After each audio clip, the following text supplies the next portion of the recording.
அன்பான நேயர்களே, காலை வணக்கம்.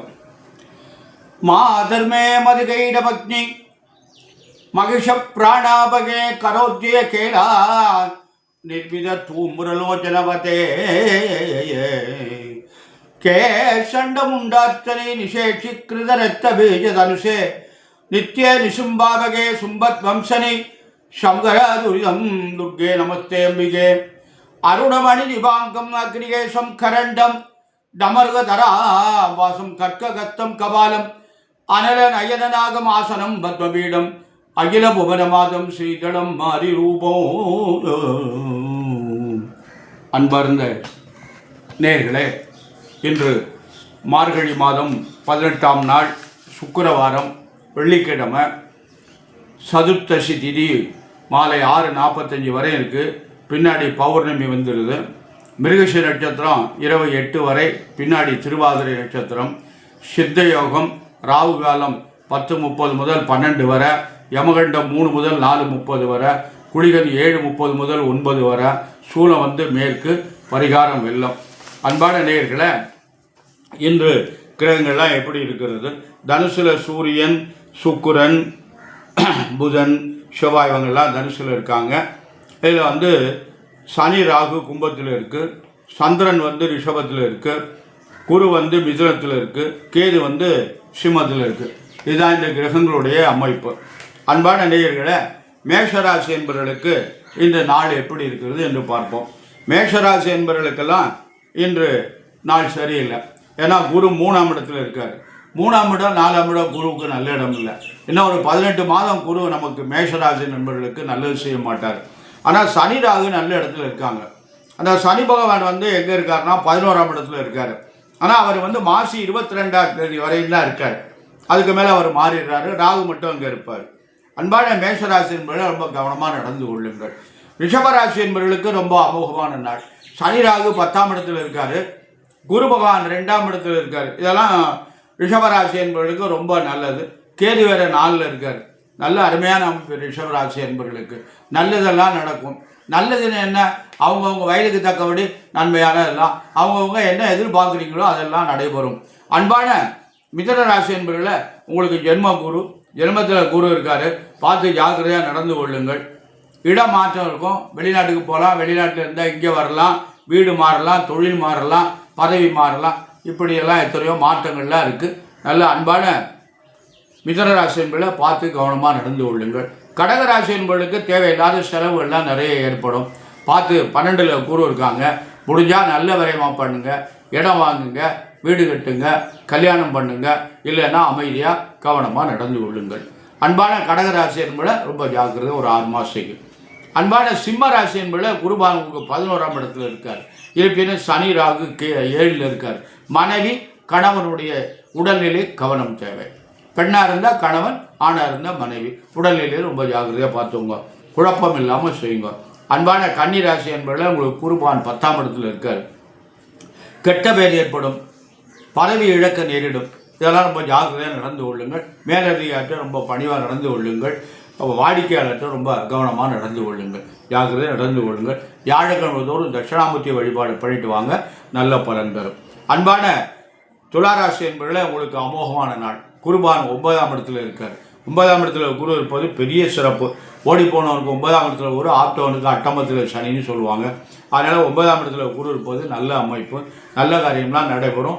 தடைபெறாமல் எல்லாமே நடக்கும். அன்பான விருச்சிக ராசி என்பதில் உங்களுக்கு அஷ்டம குரு 8ஆம் இடத்துல இருக்கார். தொட்டது தொடங்காது அப்படின்னு சொல்லுவாங்க. அன்பான ரிஷபராசி என்பதில் கவனமாக, அன்பான விருச்சிக ராசி என்பதில் கவனமாக நடந்து கொள்ளுங்கள். தனுசு ராசி என்பதில் உங்களுக்கு அமோகமான நாள். தனுசு ராசி என்பவர்களுக்கெல்லாம் கல்யாணம் ஆகும், குழந்தை பிறக்கும், வீடு கட்டலாம், வெளிநாட்டுக்கு போகும், நிரந்தரமான பணி அமையும். உங்களுக்கு தேவையான நன்மைகள்லாம் நடக்கும்.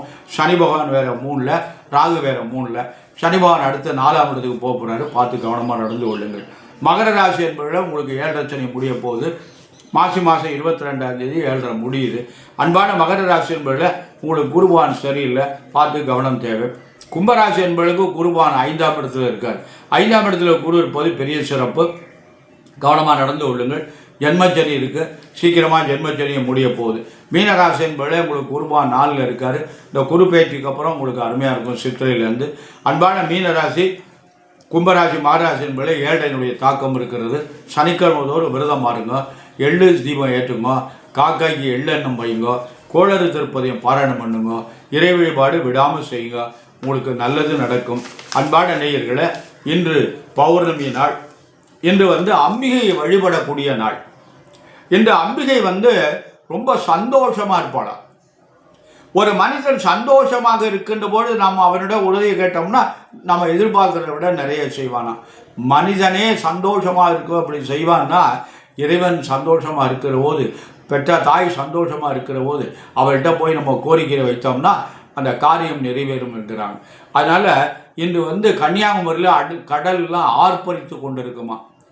கன்னியாகுமரி தாய் ரொம்ப சந்தோஷமாக இருப்பாளாம். கடலில் கன்னியாகுமரியில் இன்றைக்கி பௌர்ணமிக்கு இன்றைக்கி நைட்டு பார்த்தீங்கன்னா அலையெல்லாம் ரொம்ப உயரத்துக்கு வரும் அப்படின்னு சொல்லுவாங்க. அதனால் கன்னியாகுமரியில் இன்றைக்கி போய் பார்த்தோம்னா மேற்க ஒரு நிலவு, கிழக்க ஒரு நிலவு உதயமாகும். சூரியன் அஸ்தமிக்கின்ற பொழுது அப்படியே செக்கச்செவேன்னு இருப்பார். அதே மாதிரி நிலவு எழுந்த பொழுது அப்படி இருப்பார். 2 நிலவு இருக்கோ அப்படின்னு நினைக்கின்ற மாதிரி கன்னியாகுமரியில் மட்டும்தான் அந்த தோற்றம் இன்றைக்கு தெரியும். அதனால் இதெல்லாம் பௌர்ணமி கன்னியாகுமரியில் தரிசனம் பண்ணுறது ரொம்ப சிறப்புன்னு சொல்லியிருக்காங்க. அதே மாதிரி எல்லா அம்மன் கோவில்கள்லேயும் நம்ம ஊரில் இருக்கின்ற எந்த தாயாக இருந்தாலும் சரி, அந்த அம்மன் கோவிலில் இருக்கு சாயந்தரம் அந்த அம்பாளுக்கு நிறைய நம்மளால் இயன்ற அபிஷேகங்கள்லாம் செய்து அவளை தரிசனம் செய்து அந்த நிலவை நாம் தரிசனம் பண்ணோம்னா நம்முடைய கோரிக்கைகள் பூரா நடக்கும். அதோடு இன்னொன்று சொல்கிறேன், இந்த பௌர்ணமி அன்றைக்கு கிரிவலம் வரணும்னு இருக்குது. ஒரு கொஞ்சம் வருஷம் ஒரு 2 மணி நேரமாவது நம்ம அந்த நிலவனுடைய ஒளி நம்ம உடம்புல படுற மாதிரி இருந்தோம்னா 1 மாதத்துக்கு தேவையான நோய் எதிர்ப்பு சக்தி இருக்குது. அந்த நிலவு என்ன பண்ணுதுன்னா சூரியன்கிட்டேருந்து 27 விதமான மின்காந்த சக்தியை வாங்கி நமக்கு கொடுக்குறாங்க. அதனுடைய பவர் நமக்கு நோய் எதிர்ப்பு சக்தி இருக்குது. அதனால் நம்ம என்ன பண்ணணும் அப்படின்னு கேட்டிங்கன்னா, நிறைய நம்ம இந்த வெறுங்காலில் நடக்கணும். எப்போ பார்த்தாலும் செருப்பு போட்டுனே நடக்கக்கூடாது. வெறுங்காலில் நடந்தோம்னா அக்கு பஞ்சர்னு பயப்படலாம் வேண்டாம், தாய் இருக்கிறாள் பார்த்துக்கிடுவா. அதனால் வெறுங்காலில் நடக்கணும். எல்லோரும் செருப்பு இல்லாமல் நடக்க மாட்டேங்கிறாங்க. அது வெறுங்காலில் நடந்தால் தான் அந்த இரத்த ஓட்டங்கள்லாம் சீராக இருக்கும். அது அக்கு பஞ்சர்னு அதுக்கு பேர். அதனால் தயவு செஞ்சு கொஞ்சம் எல்லாருமே சற்று நேரம் கொஞ்சம் நேரமாவது வெறுங்காலில் நடக்க பழகிக்கொள்ளுங்க. அன்பான நேயர்களை, இந்த பௌர்ணமி வழிபாடு செய்யுங்க.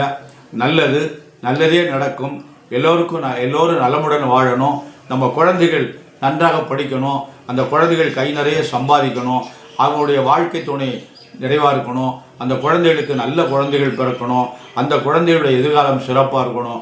எல்லா மக்களும் சிறப்பாக வாழணும் என்பதற்காக எல்லாம் வல்ல எம்பெருமான் சர்வேஸ்வரனையும் வள்ளல் பெருமான் வள்ளின் மணாள முருகப்பெருமானையும் என் அன்னை மாதா பரமேஸ்வரி துர்காதேவியும் தாய் முத்துமகா அம்பிகையும் பிரார்த்தனை செய்து நிறைவு செய்கிறேன். நன்றி, வணக்கம்.